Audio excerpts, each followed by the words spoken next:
Aujourd'hui, je vais vous parler de la torréfaction et comment torréfier votre thé vous-même à la maison.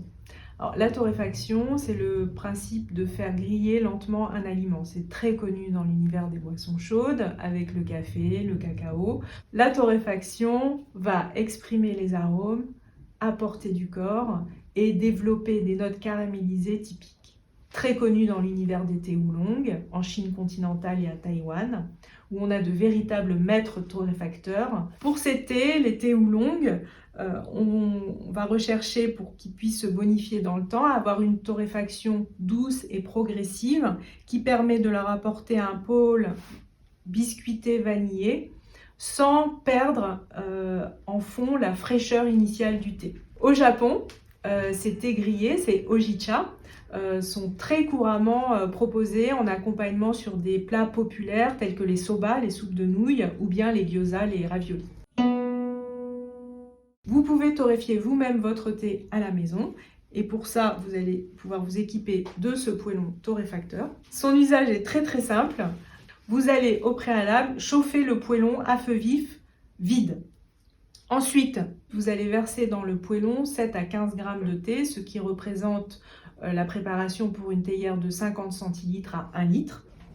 Et ensuite, vous allez légèrement baisser le feu et vous allez en permanence remuer le poêlon pour qu'il y ait vraiment une torréfaction homogène du thé dans le poêlon. Vous voyez, là, ça commence un petit peu à fumer. Il y a un dégagement de vapeur.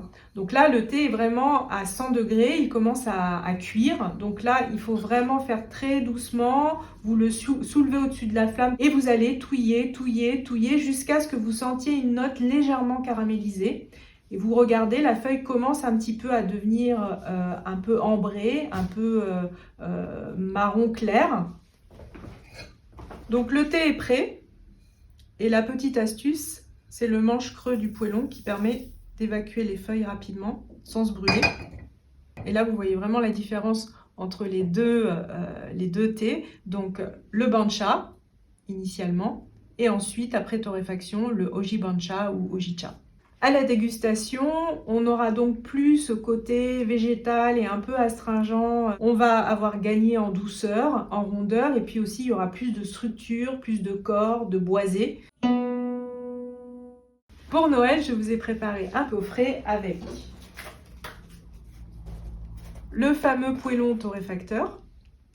Avec le poêlon, je vous offre 50 g de bancha et je vous offre aussi 50 g d'un darjeeling de printemps pour faire des tests sur d'autres origines et une monodose du Alishancha Oolong de Sylvia Vaiana, donc qui torréfie elle-même son thé justement pour qu'il se bonifie en vieillissant. Donc ça vous permet de découvrir ainsi un thé oolong avec une torréfaction parfaite. Je vous remercie et bonne torréfaction. À bientôt.